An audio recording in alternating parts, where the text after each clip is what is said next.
Good evening everybody. আজকে অনেক দিন পর আমি ব্লগ বানাচ্ছি। এটা হচ্ছে নেতাজি কেবিন। আমাদের শিলিগুড়ি একটা মার্কেট আছে যেটাকে বিধান মার্কেট বলে। ছোট্ট দোকান, কাঠের সিঁড়ি আছে ভেতরে, সিঁড়ি দিয়ে উঠে আপনার বসার জায়গা আছে। নাই নাই করে আপনার ধরুন কমসে কম 10টা টেবিল আছে দুতলার ওপরে, আর নিচেও 6-7টা টেবিল আছে। খুবই কোজি একটা ছোট্ট দোকান, যেখানকার কিচেনটা হচ্ছে ওপেন কিচেন, সব সময় ব্যস্ত। দেখুন কত ব্যস্ত সবাই, কেউ বাটার লাগাচ্ছে, কেউ চা দিচ্ছে, কেউ ডিম ছাড়াচ্ছে। এখানে ডিম টোস্ট, ডিম সেদ্ধ, পোচ পাওয়া যায়, দেশি মুরগির ডিম। ওহ, আমার তো দেখেই লোভ লাগছে। দুবার তো আমি ঢোকি গিললাম, আবার মনে পড়ে গেল আমরা এখানে প্রায়ই যাই। এই যে টোস্ট, আগুনের শেখা, মোমোর অনেক কোয়েশ্চেন, অনেক কোয়ারিজ ছিল। এই পাউরুটিটা কোথা থেকে পাওয়া যায়, এটা এরকম কেন হয়, ঘরে কেন এরকম হয় না।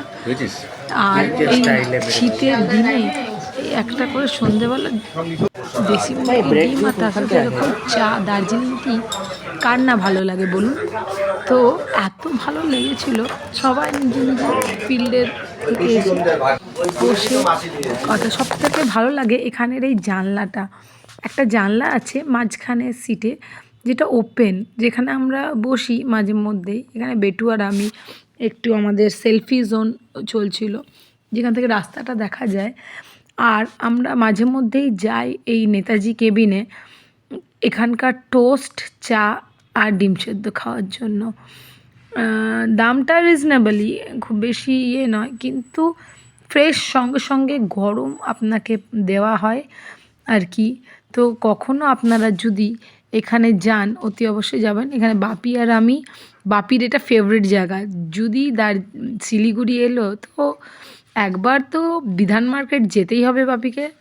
আর তার সাথে অবভিয়াসলি স্পেশাল জায়গা, স্পেশাল সিটটা হচ্ছে এই যে দোকানটা হচ্ছে ফ্রন্টটা এরকম, নিচেও বসার জায়গা আছে দুতলায়।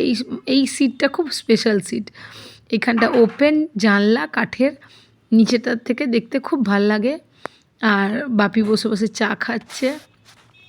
বাপির এটি খুব পছন্দের সিট আর কি। এলে পরে আমরা ওই সিটটার জন্য ওয়েট করে থাকি, সব সময় ভিড় থাকে, সব সময়। আর দেখুন বাপি কীরকম চা খায়। মা যায়নি, তাও মা টি বাগানে বসে চা খাচ্ছিল, সেটাও নিয়ে নিলাম। থ্যাংক ইউ বন্ধুরা।